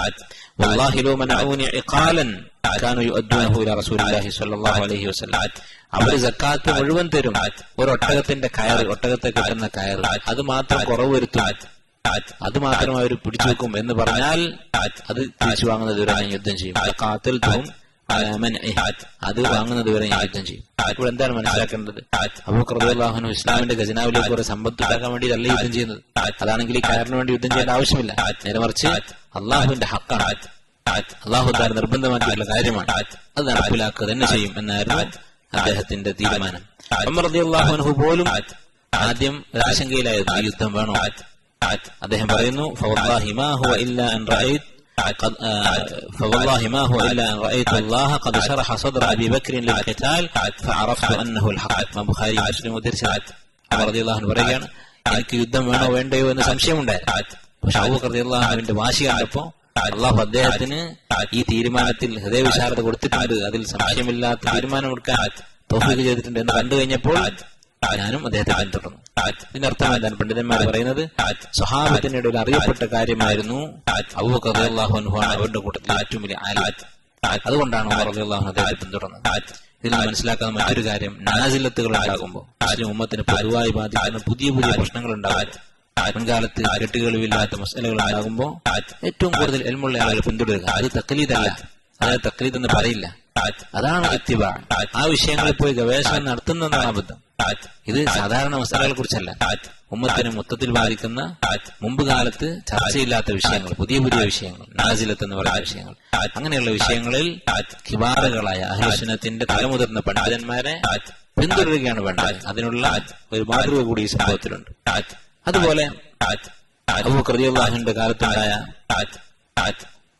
ഒരു പ്രധാനപ്പെട്ട സംഭവമാണ് നബി സല്ലല്ലാഹു അലൈഹി വസല്ലമയുടെ ആഗ്രഹം പൂർത്തിയാക്കുന്നതിന് വേണ്ടി നബി സല്ലല്ലാഹു അലൈഹി വസല്ലമയുടെ കൽപ്പന നിറവേറ്റുന്നതിന്റെ ഭാഗമായി അവിടുന്ന് തന്റെ മരണത്തിന് മുമ്പായി ജീവിതത്തിന്റെ അവസാന കാലത്ത് ഒരുക്കി വെച്ച ഒരു സൈന്യം, ഉസാമ റളിയല്ലാഹു അൻഹുവിന്റെ നേതൃത്വത്തിൽ ഒരുക്കി വെച്ചിരുന്ന സൈന്യത്തെ അബൂബക്കർ റളിയല്ലാഹു അൻഹു പറഞ്ഞയച്ചു ഷാമിലേക്ക്, ഇന്നത്തെ ഫലസ്തീൻ സിറിയക്കുള്ള ഷാമിലേക്ക് യുദ്ധത്തിന് വേണ്ടി പറഞ്ഞയച്ചു. നസ്രാണികളായിരുന്നു അവിടെ ഉണ്ടായിരുന്നത്. നബി സല്ലല്ലാഹു അലൈഹി വസല്ലമ മരണപ്പെടുന്നതിന് മുമ്പ് ഒരുങ്ങിയതായിരുന്നത്, പക്ഷേ അദ്ദേഹം വഫാത്തായി. അബൂബക്കർ റളിയല്ലാഹു അൻഹുവിന് അങ്ങോട്ട് ഈ സൈന്യത്തെ പറഞ്ഞേക്കാൻ ഒരുപാട് പ്രതിസന്ധികളുണ്ടായിരുന്നു. കാരണം സ്വന്തം നാട്ടിൽ തന്നെ ശത്രുക്കളുണ്ട്, മുർത്തദുകളുണ്ട്. പക്ഷേ നബി സല്ലല്ലാഹു അലൈഹി വസല്ലമയുടെ ആഗ്രഹം നടപ്പിലാക്കണം എന്ന ഒരു വാശി അദ്ദേഹത്തിനുണ്ടായിരുന്നു. അതിനുവേണ്ടി അദ്ദേഹം ആ സൈന്യത്തെ പറഞ്ഞയച്ചു. അദ്ദേഹം പറയുകയുണ്ടായി, അവരെ പറഞ്ഞേക്കുന്ന സന്ദർഭത്തിൽ അദ്ദേഹം പറഞ്ഞു, വല്ലാഹി ലഅൻ തഖഫനി അത്വൈറു അഹബ്ബു ഇലയ്യ മിൻ അൻ അബ്ദഅ ബിശൈഇൻ ഖബ്ല അംരി റസൂലുള്ളാഹി സ്വല്ലല്ലാഹു അലൈഹി വസല്ലം. എന്നെ പക്ഷികൾ കൊത്തിപ്പറിച്ചു കൊണ്ടുപോകുന്നതാണ് എനിക്കിഷ്ടം. അഥവാ ജീവൻ നഷ്ടപ്പെട്ട് പക്ഷികൾ എന്റെ മയ്യത്ത് കൊത്തിപ്പറിച്ചു കൊണ്ടുപോകുന്നതാണ് എനിക്കിഷ്ടം. അള്ളാഹുവിന്റെ റസൂൽ കൽപ്പിച്ച ഒരു കാര്യത്തിന് മുമ്പ് മറ്റു എന്തെങ്കിലും ചെയ്യുന്നതിനേക്കാൾ, അത് ഖലീഫയായി അധികാരമേറ്റ ഉടനെ ചെയ്യുന്നത് ഇതാണ്. ഷാമിലേക്കുള്ള സൈന്യത്തെ പറഞ്ഞു. മദീനയിൽ തന്നെ സൈന്യത്തിന്റെ കുറവുണ്ട്, മുർത്തദുകൾക്കെതിരെ യുദ്ധത്തിന് ആളുടെ കുറവുണ്ട്. പക്ഷേ അള്ളാഹുവിന്റെ റസൂലിന്റെ കൽപ്പന ഞാൻ നടപ്പിലാക്കുമെന്ന് പറഞ്ഞുകൊണ്ട് അദ്ദേഹം ആ സൈന്യത്തെ പറഞ്ഞയച്ചു. അതിന്റെ ഇമാമായി, അമീറായി ഖാലിദ് ബിൻ വലീദ് റളിയല്ലാഹു അൻഹുവിനെ അദ്ദേഹം ഉസാമ ബിൻ സയ്യിദ് റളിയല്ലാഹു അൻഹു ഷാമിലേക്ക് പറഞ്ഞയച്ചു. ഖാലിദ് ബിൻ വലീദിനെ മുർത്തദുകൾക്കെതിരെയുള്ള യുദ്ധത്തിന് അമീറാക്കി പറഞ്ഞയച്ചു. അന്നത്തെ കാലത്തെ കള്ളപ്രവാചകന്മാരുടെ കൂട്ടത്തിൽ ഏറ്റവും വലിയ ആളായിരുന്നു, പ്രധാനപ്പെട്ട ഒരാളായിരുന്നു മുസൈലിമ അൽ കദ്ദാബ്. യമാമ എന്ന് പറയുന്ന സ്ഥലത്ത്, ഇന്നത്തെ റിയാദിന്റെ പരിസരത്തുള്ള സ്ഥലമാണ്. അവിടേക്ക് അദ്ദേഹം ഖാലിദ് ബിൻ വലീദിനെ പറഞ്ഞയച്ചു. അവിടെ കടുത്ത യുദ്ധമുണ്ടായി. അങ്ങനെ അവസാനം മുസൈലിമയെ വഹ്ശി റളിയല്ലാഹു അൻഹു കൊലപ്പെടുത്തുകയുണ്ടായി. അതുപോലെ തന്നെ അബൂബക്കർ റളിയല്ലാഹു അൻഹു ചെയ്തിട്ടുള്ള വലിയൊരു സംഭാവനയാണ് നമ്മൾ പറഞ്ഞു വിശുദ്ധ ഖുർആൻ ക്രോഡീകരിച്ചു എന്നുള്ളത്. അതിനുള്ള കാരണം എന്തായിരുന്നു? ഈ യുദ്ധത്തിൽ, യമാമ യുദ്ധത്തിൽ, മുസൈലിമത്തുൽ കദ്ദാബിനെതിരെയുള്ള യുദ്ധത്തിൽ പല സഹാബിമാരും, ഹാഫിളുകളായിട്ടുള്ള ഖാരിയങ്ങളായിട്ടുള്ള പല സഹാബിമാരും കൊല്ലപ്പെട്ടു. അങ്ങനെ വിശുദ്ധ ഖുർആൻ ഹിഫ്ദുള്ള ആളുകൾ കുറഞ്ഞു പോകുമോ എന്ന് പേടിച്ച് അബൂബക്കർ റളിയല്ലാഹു അൻഹു ചെയ്തതായിരുന്നു. അബൂബക്കർ റളിയല്ലാഹു അൻഹു അദ്ദേഹം ഖലീഫയാകുന്നതിന് മുമ്പ് ചെയ്തിരുന്ന ചില കാര്യങ്ങളുണ്ടായിരുന്നു. സാധുക്കളായ ആളുകൾ അദ്ദേഹം സഹായിക്കുമായിരുന്നു.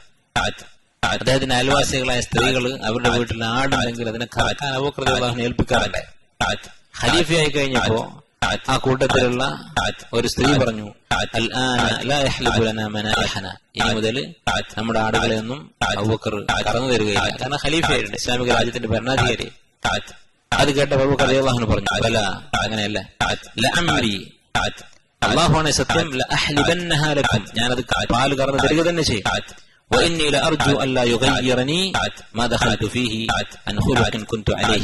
ഞാൻ ഏറ്റെടുത്ത ഈ അധികാരം എന്റെ ഒരു സ്വഭാവത്തിൽ മാറ്റം വരുത്തുകയില്ല എന്ന് ഞാൻ പ്രതീക്ഷിക്കുക, മാറ്റം വരുത്താതിരിക്കട്ടെ എന്ന് അദ്ദേഹം പറഞ്ഞു. അപ്പൊ ഒരു നല്ല സ്വഭാവമാണ് മുഅ്മിന്റെ നല്ല സ്വഭാവമാണ് അവന്റെ സൽക്കർമ്മങ്ങൾ, നല്ല സ്വഭാവങ്ങൾ, അതിൽ മാറ്റം വരാതിരിക്കുക എന്നുള്ളത്. ചെയ്തുകൊണ്ടിരിക്കുന്ന നന്മകൾ ഒരിക്കലും കുറഞ്ഞു പോകാതിരിക്കുക, അത് ഫർളല്ലെങ്കിൽ കൂടി. ഞാൻ ഇത്രയും കാലം ചെയ്തിരുന്ന ഈ പ്രവൃത്തി അതിനേക്കാൾ വലുതാണ് ഇനി ചെയ്യാൻ പോകുന്നത്, ഇസ്ലാമിക രാജ്യത്തിന് നേതൃത്വം കൊടുക്കുക. പക്ഷെ ഞാൻ ചെയ്ത ഒരു നല്ല കാര്യവും ഞാൻ ഒഴിവാക്കുകയില്ല എന്ന് അദ്ദേഹം പറയുകയുണ്ടായി. അങ്ങനെ ഖലീഫയായിരിക്കും തന്നെ അദ്ദേഹം ഈ സ്ത്രീകൾക്ക് പാല് കറന്നു കൊടുക്കാറുണ്ടായിരുന്നു. അതുപോലെ തന്നെ അദ്ദേഹം സ്വന്തം നഫ്സിനെ ഹിസാബ് നടത്തുന്ന ആളായിരുന്നു. ഇത്രയൊക്കെ അമലുകൾ ചെയ്തിട്ടും, ഇത്രയൊക്കെ ഇസ്ലാമിന് ഖിദ്മത്തുകൾ ചെയ്തിട്ടും, ഇത്രയൊക്കെ ഇഖ്ലാസോടുകൂടി സദഖയും അതുപോലെ തന്നെ ജിഹാദും വിശുദ്ധ ഖുർആൻ പാരായണം ഇതൊക്കെ ചെയ്തിട്ടും അദ്ദേഹം സ്വന്തത്തെ കുറിച്ച് മതിമറന്നിരുന്നില്ല. അദ്ദേഹത്തിന് തന്നെ കുറിച്ച് മതിപ്പുണ്ടായിരുന്നില്ല. നേരെ മറിച്ച് അദ്ദേഹം വളരെയധികം ഭയത്തോടെയായിരുന്നു ജീവിച്ചത്. ഒരിക്കൽ ഉമർ റളിയല്ലാഹു അൻഹു അബൂബക്കർ റളിയല്ലാഹുവിന്റെ അടുത്ത് ചെന്നു. അപ്പൊ അദ്ദേഹം തന്റെ നാവ് പിടിച്ച് വലിച്ചുകൊണ്ടിരിക്കുക. ഇത് കണ്ടപ്പോൾ ഉമർ റളിയല്ലാഹു അൻഹു പറഞ്ഞു, ഗഫറല്ലാഹു ലക്, താങ്കൾ നിർത്തുക, അങ്ങനെ ചെയ്യരുത്, ഗഫറല്ലാഹു ലക്, അല്ലാഹു താങ്കൾക്ക് പുറത്തു തരട്ടെ. അബൂബക്കർ റളിയല്ലാഹു അൻഹു നാവ് പിടിച്ചിട്ട് പറഞ്ഞു, ഇന്ന ഹാദാ ഔറദനിയൽ മവാരിദ്, ഈ നാവാണ് എന്നെ നശിപ്പിച്ചത്, ഈ നാവാണ് എനിക്ക് അപകടങ്ങൾ വരുത്തി വെച്ചത് എന്ന് അദ്ദേഹം പറഞ്ഞു. അതുപോലെ എന്താണ് ഇവിടെ ഉദ്ദേശിക്കുന്നത്? നാവ് കൊണ്ട് ആരെങ്കിലും തെറ്റ് ചെയ്തു എന്നുള്ള പേടി. അദ്ദേഹത്തിന്റെ ജീവിതത്തിൽ അങ്ങനെ ഒരു സംഭവം ഉണ്ടായതായി ഒരു ചരിത്രത്തിലുമില്ല. അദ്ദേഹം ഒരാൾ കരുതി പറഞ്ഞതായിട്ടോ മറ്റെന്തെങ്കിലും തെറ്റ് നാവ് കൊണ്ട് ചെയ്തതായിട്ടോ കളവ് പറഞ്ഞതായിട്ട് അങ്ങനെ യാതൊരു സംഭവമില്ല. നേരെ മറിച്ച് സിദ്ദീഖ് എന്നാണ് അദ്ദേഹം അറിയപ്പെടുന്നത്, ഏറ്റവും വലിയ സത്യസന്ധൻ. എന്നിട്ടും ഇങ്ങനെയായിരുന്നു അദ്ദേഹത്തിന്റെ സ്വന്തം കാര്യത്തിലുണ്ടായിരുന്ന ഭയം. ഒരു അബൂബക്കർ റളിയല്ലാഹു അൻഹു ഒരു പക്ഷിയെ കണ്ടു, ഒരു മരത്തിന് മുകളിൽ ഒരു പക്ഷി ഇരിക്കുന്നത്. അദ്ദേഹം പറഞ്ഞു, തൂബാ ലക യാ ഖൈർ, ഈ പക്ഷിയോട് പറയുകയാണ്, നിനക്ക് വളരെ സന്തോഷമാണ്, നിന്റെ അവസ്ഥ വളരെ ഖൈറാണ്. വല്ലാഹി വദിത്തു അന്നി കുന്തു മിസ്ലക്, ഞാൻ നിന്നെ പോലെ ആയിരുന്നെങ്കിൽ എന്ന് ഞാൻ ആഗ്രഹിക്കുകയാണ്. തഖവാല ഷജറ, നീ മരത്തിന്റെ മുകളിൽ വന്നിരിക്കും, കുലുമിന സമർ, പഴങ്ങൾ കഴിക്കും, തുമതീർ, എന്നിട്ട് പറഞ്ഞു പോകും. വലൈസ അലൈക ഹിസാബുൻ വല അദാബ്, നിനക്ക് വിചാരണയുമില്ല, ശിക്ഷയുമില്ല. എന്താണ് തിന്നത്, ഹലാലാണോ ഹറാമാണോ, അമലുകളെ കുറിച്ച് യാതൊരു ഹിസാബുമില്ല, വിചാരണയില്ല. വല്ലാഹി ലൗ വദിത്തു അന്നി കുന്തു ഷജറതൻ ഇലാ ജാനിബി തരീഖ്, ഈ വഴിവക്കിൽ കാണുന്ന ഒരു മരമായിരുന്നു ഞാനെങ്കിൽ എന്ന് ഞാൻ ആഗ്രഹിച്ചു പോയി. മറ അലയ്യ ജമലുൻ ഫഅഖദനി ഫഅദ്ഖലനി ഫാഹു ഫലാകനി, എന്റെ അടുത്തുകൂടി ഒരു ഒട്ടകം നടന്നു പോകാൻ, ഈ മരത്തിൽ നിന്നാൽ പൊട്ടകം ഇല പറിച്ചു തിന്നും. അങ്ങനെ നിൽക്കുന്ന ഒരു മരമായിരുന്നെങ്കിൽ എന്ന് ഞാൻ വിചാരിച്ചു. എന്നിട്ട് അത് ദഹിപ്പിക്കും. എന്നിട്ട് ഒട്ടകത്തിന്റെ ഒരു ചാണകമായിട്ട് ഞാൻ പുറത്തു വരും. അങ്ങനെയുള്ള ഒരു ഇലയോ ചെടിയോ ആയിരുന്നെങ്കിൽ എന്ന് ഞാൻ വിചാരിക്കുകയാണ്. ഞാനൊരു മനുഷ്യനായിരുന്നില്ലെങ്കിൽ എത്ര നന്നായിരുന്നു. അത്രമാത്രം അവർ അള്ളാഹുവിനെ പേടിച്ചിരുന്നു, ഹിസാബ് പേടിച്ചിരുന്നു. അദ്ദേഹത്തെ ആരെങ്കിലും പുകഴ്ത്തിയാൽ അദ്ദേഹം പ്രാർത്ഥിക്കുമായിരുന്നു, അല്ലാഹുമ്മ അൻത അഅലമു ബി മിൻ നഫ്സി, അല്ലാഹുവേ നിനക്ക് എന്നെ കുറിച്ച് എന്നെക്കാൾ അറിയാം. വഅന അഅലമു ബി നഫ്സി മിൻഹും, എനിക്ക് ഇവരെക്കാൾ എന്നെ കുറിച്ച് അറിയാം. അല്ലാഹുമ്മ ജഅൽനി ഖൈറൻ മിമ്മാ യظنون, അവർ വിചാരിക്കുന്നതിനേക്കാൾ എന്നെ നീ നന്നാക്കി തരണേ. വഗ്ഫിർ ലി മാ ലാ യഅലമൂൻ, അവർക്കറിയാത്ത എന്റെ പാപങ്ങൾ നീ പുറത്തു തരണേ. വലാ തുആഖിദ്നി ബിമാ യഖൂലൂൻ, അവർ പുകഴ്ത്തുന്നതിന്റെ പേരിൽ നീ എന്നെ ശിക്ഷിക്കരുതേ എന്ന് അദ്ദേഹം പ്രാർത്ഥിക്കുമായിരുന്നു. അദ്ദേഹത്തിന്റെ മോതിരത്തിൽ സീലായിട്ട് ഒരു അടയാളമായിട്ട് എഴുതിയിരുന്നത് നിഅമൽ ഖാദിറുല്ലാഹ്, അള്ളാഹു എത്ര നല്ല കഴിവുള്ളവനാണ്, കഴിവുള്ളവരിൽ അള്ളാഹു എത്ര നല്ലവനാണ്. അഥവാ അള്ളാഹുവിന്റെ ഖുദ്റത്ത്, നമ്മൾ ചെയ്യുന്ന തെറ്റുകൾക്ക് നമ്മെ ശിക്ഷിക്കാൻ, അതുപോലെ നമ്മൾ പേടിക്കുന്ന കാര്യങ്ങളിൽ നിന്ന് നമ്മെ രക്ഷപ്പെടുത്താൻ ഒക്കെ കഴിവുള്ളവൻ അള്ളാഹു തആലയാണ് എന്ന് ഓർമ്മിപ്പിക്കുന്ന ഒരു വാക്ക് അദ്ദേഹത്തിന് മോതിരത്തിൽ അദ്ദേഹം എഴുതി വെച്ചിരുന്നു. അദ്ദേഹത്തിന്റെ മരണത്തെക്കുറിച്ച് ചരിത്ര ഗ്രന്ഥങ്ങൾ കാണാം. ഹിജ്റ 13-ാം വർഷത്തിലാണ് അദ്ദേഹം മരണപ്പെടുന്നത്. ഒരു ദിവസം അദ്ദേഹം കുളിച്ചു, തണുപ്പ് കാലത്ത് കുളിച്ചതിനെ തുടർന്ന് പനി പിടിച്ചു. അങ്ങനെ പനി പിടിച്ച് 15 ദിവസം കിടപ്പിലായി. അദ്ദേഹത്തോട് ചില സഹാബത്ത് പറഞ്ഞു, അല്ലാ നജൂലക തബീബൻ യൻദുറു ഇലൈക, ഒരു ഡോക്ടറെ ഞങ്ങൾ വിളിച്ചു കൊണ്ടുവരട്ടെ, വൈദ്യരെ വിളിച്ചു കൊണ്ടുവരട്ടെ എന്ന് പറഞ്ഞു. അദ്ദേഹത്തിന് മരണം അടുത്തെത്തി എന്നൊരു തോന്നലുണ്ടായിരിക്കാം. അദ്ദേഹം പറഞ്ഞു, ഖദനദറ ഇലയ്യ, ഡോക്ടർ എന്നെ പരിശോധിച്ചു കഴിഞ്ഞു, എന്നെ നോക്കിയിട്ടുണ്ട് എന്ന് പറഞ്ഞു. ഖാലു മാ ഖാൽ, എന്താണ് പറഞ്ഞത്? ഖാല ഇന്നി ഫഅാലുൻ ലിമാ ഉരീദ്, ഞാൻ ഉദ്ദേശിക്കുന്നത് ചെയ്യുന്നവനാണ്. അഥവാ അല്ലാഹു തആല തന്നെ നോക്കി കഴിഞ്ഞിട്ടുണ്ട്, തന്റെ കാര്യം അല്ലാഹു തീരുമാനിച്ചിട്ടുണ്ട് എന്നർത്ഥം. വഖാലത്ത് ഉമ്മുൽ മുഅ്മിനീൻ ആയിഷ റളിയല്ലാഹു അൻഹ, ആയിഷ റളിയല്ലാഹു അൻഹ അദ്ദേഹത്തിന്റെ അടുത്ത് വന്നു. ലമ്മാ സഖുല അബി, എന്റെ ഉപ്പാക്ക് മരണവേദനയായപ്പോൾ, മരണത്തോട് അടുത്തപ്പോൾ, തമസ്സൽതു ബിഹാദൽ ബൈത്ത്, ഞാനൊരു കവിത ചൊല്ലി. ആയിഷ റളിയല്ലാഹു അൻഹയെ കുറിച്ച് ചരിത്ര ഗ്രന്ഥങ്ങൾ കാണാം, ദഹബിയൊക്കെ പറഞ്ഞു കാണാം. സ്വഹാബത്തിന്റെ കൂട്ടത്തിൽ ഏറ്റവും കൂടുതൽ കവിത അറിയുന്ന ആളായിരുന്നു ആയിഷ റളിയല്ലാഹു അൻഹ. എന്തൊരു സംഭവം ഉണ്ടായാലും അതിനെ കുറിച്ച് ഒരു വരി കവിത അവർ പറയുമായിരുന്നു. വലിയ ആലിമായിരുന്നു, ദീനിലും ഭാഷയിലും എല്ലാ കാര്യത്തിലും അറിവുള്ള ആളായിരുന്നു ആയിഷ റളിയല്ലാഹു അൻഹ. അവർ പറഞ്ഞു, ലഅംറുക മാ യുഅനി الثراء عن الفتى إذا حشرجت يوما وضاق بها الصدر. അല്ലാഹുവാണ് സത്യം. ഒരു മനുഷ്യന് അവന്റെ സമ്പത്ത് കൊണ്ട് എന്തുപകാരം ഉണ്ടാകാനാണ്? അവന്റെ റൂഹ് അവന്റെ തൊണ്ടക്കുഴിയിലെത്തുകയും ആ റൂഹിനെ ഉൾക്കൊള്ളാൻ പറ്റാത്ത വിധത്തിൽ അവന്റെ നെഞ്ച് ഒടുങ്ങിപ്പോവുകയും ചെയ്താൽ, അഥവാ റൂഹ് പുറത്തു പോകാൻ തുടങ്ങിയാൽ, റൂഹിന് നെഞ്ച് മതിയാകാത്ത അവസ്ഥ എന്ന് പറഞ്ഞാൽ റൂഹ് പുറത്തു വരാനായാൽ പണം ഉണ്ടായിട്ടെന്ത് കാര്യം, അധികാരം ഉണ്ടായിട്ടെന്ത് കാര്യം എന്നുള്ള ഈ ബൈത്ത് അവർ പറഞ്ഞു. അഥവാ മരണം അടുത്തെത്തി കഴിഞ്ഞാൽ പിന്നെ ആർക്കും രക്ഷയില്ല എന്നർത്ഥം. അദ്ദേഹത്തിന്റെ മരണം അടുത്തെത്തിയിട്ടുണ്ട് എന്ന് മനസ്സിലാക്കിക്കൊണ്ട് അവർ പറഞ്ഞു. ഇത് കേട്ടപ്പോ മരിക്കാറായി കിടക്കുന്ന അബൂബക്കർ റളിയല്ലാഹു അൻഹു മുഖത്ത് നിന്ന് പുതപ്പെടുത്ത് മാറ്റി. എന്നിട്ട് അദ്ദേഹം പറഞ്ഞു, വഖാല ലൈസ ദാലിക യാ ബുനയ്യ, എന്റെ മോളെ അങ്ങനെയല്ല പറയേണ്ടത്, വലാകിൻ ഖൂലി, നീ പറയേണ്ടത് ജാഅ സക്റത്തുൽ മൗതി ബിൽ ഹഖ്, മരണവേദന ഹക്കുമായി വന്നിരിക്കുന്നു. ذلك ما كنت منه تحير, ഇതാണ് നീ ഓടി രക്ഷപ്പെടാൻ ശ്രമിച്ചുകൊണ്ടിരുന്ന മരണം.